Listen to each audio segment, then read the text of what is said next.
I often get asked, what can I do? Like we have all these behaviors that are challenging to us or things that kids are doing that we don't understand. Things are moving so fast and we can only change ourselves, right? We can't change kids. The only change we have power over is what we do. And so I often get asked, like, well, what do I do? Right? What are the things to do that I can change? And I joke around about it, but really, when I think about it, all we have to do is Mr. Rogers this. I usually swear, but I won't on the recording. But we have to be like Mr. Rogers. And when we think about what Mr. Rogers brings to us, there's a lot of people that talk about this or use this as an example. But he really was on the cutting edge of child psychology way before his time. We have so much research that backs up what he did. I mean, everything was planned down to his wardrobe, the scenery they used, the songs that he did to help promote empathy in children and self-worth and trust and emotional expression, which I think is some of the pieces that we're looking for in that behavior that is challenging to us and the reactions we're having for kids. It feels like that's what's missing, right? So what were some of the principles he followed? The fact that learning happens everywhere.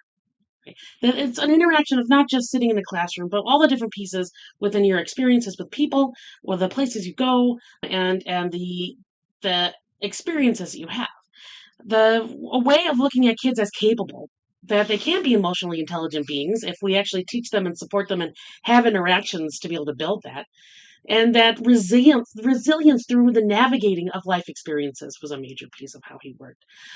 So if we want to Mr. Rogers this, right? We've got kind of three main buckets that we look to try to change our behavior as adults to be able to give and provide these three things. When we think about the very first thing we really experience is our mother's heartbeat, right? Which is very predictable. So predictability at the very base is something our body seeks and is something that can be leveraged on our end of things that we can do to be able to show up for kids. When we think about predicting and your brain's ability to predict helps activate retrieval pieces and access pieces of brain. It helps you process feedback. It actually helps you boost surprise, which leads to coding. So when things are predictable and you have something novel within that predictability piece, it actually boosts your ability to code better. It helps you with stability, links to rhythm. It also allows for halitosis, right? Readiness factor for your body. So being able to have your body be ready for change, for action, for learning. So when we think about that, we can be predictable in the way we show up. Like we do a lot of schedules, predictable schedules, and that's one way we can do it. It's probably one of the ones we do the most. Next, we can actually be predictable in the way we show up in our actions and our words and our reaction loops, right? For a child who's going through something, being able to be very predictable in the way we show up can help us out. And then we can also be predictable in the way we set up routines and things that are pattern ways of expectations or projects or all the different things we do within our lessons and things like that. We can get pretty predictable at those things as well. So even within a classroom that doesn't like to follow routines and likes a little bit of chaos, you can still have predictability and how we show up and interactions in those loops. Or if you are one of those people who really relies on predictability, we can leverage that for that novelty piece within the predictable piece. So predictability is where we start. We can get ourselves into these routines, into reaction systems, so that a child's brain doesn't have to process us as much as if we were doing things in an unpredictable way. Now that we save some calories from that predicting piece, because when your brain doesn't have to process things as much, right, we get to save calories to be used to other places. Now let's think about that co-regulation piece. So when we think about what we bring to the table as the way our body shows up, our regulatory state, that has to do a lot with our mirror neurons. And so this part of our brain that's processing all the things that another is communicating or giving to you. So others feed off of our central nervous system. Right? So that's why you can't regulate a student if you're not regulated in some way, shape, or form, right? When we go up, they go up. So if we think about that black line as maybe the student, right? That green line is us. We naturally go with those in the environment that we're within. So when we think about how our nervous system works and what it's reading off and taking from the other person or other people, it's a lot that happens within that nonverbal system. The where you actually are located is being processed. What your body looks like, all the different features of your gestures, your facial expressions, things like that. Your smells. We give off smells, which is really kind of tricky because we can't really navigate that one in a way like I'm like, oh, stop smelling like I'm scared of this kid. Like that doesn't work that way. But we are giving off smells. Breathing, the way we are breathing, the way our central nervous system is reacting, right? The tone of our voice. All those things are pieces that come into play that our bodies are taking off of each other.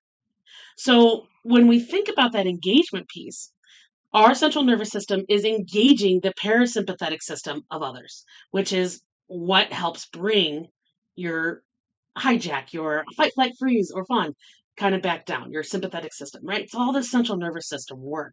So when we think about what our mirror neuron system is gathering for us and what it helps code and do for others, it's driving empathy, imitation, emotional attunement, right? Being able to go up and down, having that social learning piece. These are all really, really important factors for students and how we move forward. And it's something we can be thinking about. Now, can you stay regulated at all times? And you're like, no, come on, we're human. That's not possible. But can we notice it? Can we reflect? So maybe something happens and a kid just, like throws you off and you end up yelling at them.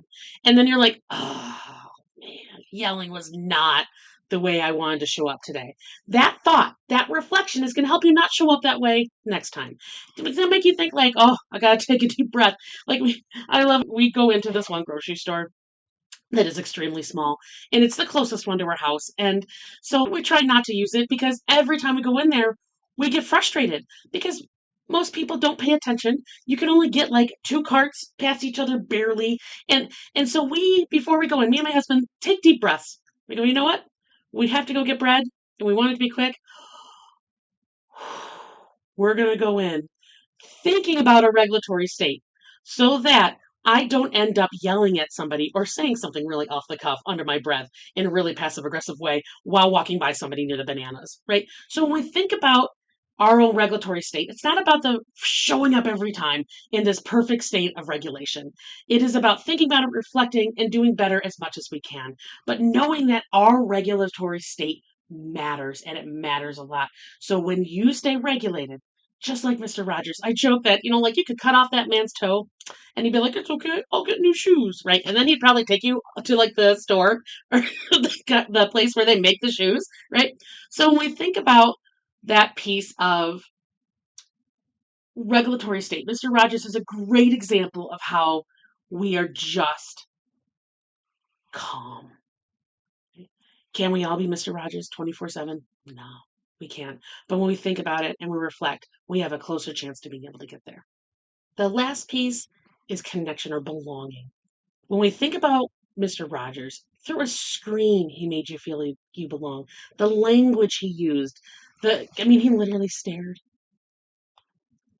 and stopped, heard kid voice, brought people in. So when we think about belonging causes more cognitive growth. It also helps emotional connectiveness, which helps more firings in our brain, right? We code with emotion. So the emotions we're having when we have a new code together. Right? So when we code with things like oxytocin, dopamine, and serotonin, woo, much better than with adrenaline or cortisol or the things that come with correction and some of the stress response. Belonging helps behavioral engagement, and behavioral engagement in that expectation lane, that back and forth.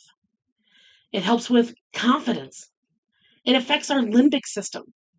When we think about that adrenaline and cortisol, those pieces we want to bring down and out of our system, we don't want those in our codings. We want that oxytocin, the dopamine, the serotonin. Those things come with social connection, with a feeling of belongingness. So that we get to being able to show up as adults, having this rightful presence for kids, having that true belongingness, inherent value, and that shared power. There's where we leverage kid growth. Because when you're able to do things from within, when you're able to belong and be part of something and add to it and take something from it, we code so much more and go so much further. So when we think about belongingness, It becomes that underlying theme of output we want to see. But what can we do on purpose, right, to be able to set up belongingness? On the screen right now, you see a whole bunch of researched areas of things that we could purposely do, set up in our systems, like feeling needed. Anybody have class jobs? That's an easy one, especially in the early elementary week. Sometimes we have charts on the board for it. I saw a YouTube clip of a guy that had a handshake for every single kid in his class, a high school teacher. I don't know how he did it, but think about that connection. How you use kids' names could be a piece of feeling welcomed or known or seen, feeling supported. How we go through and actually provide our prompting and our differentiation. We do these things all the time. But how we do it, thinking about it, is this adding to belongingness or is it correction and control? When we just flip the switch in some of our language from correction or control, the very first slide, switching it from I got you to I've got you. Totally different things. When we think about a sense of belongingness in a regulatory state and that predictable feedback loop. So when we think about being Mr. Rodgers, he was super predictable. If he walked in the door and he started taking off his coat, you knew he was putting on a sweater and then some shoes, right? Super, super predictable.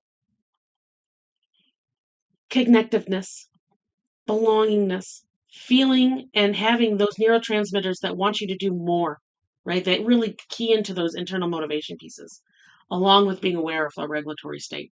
That's how we can Mr. Rogers this stuff.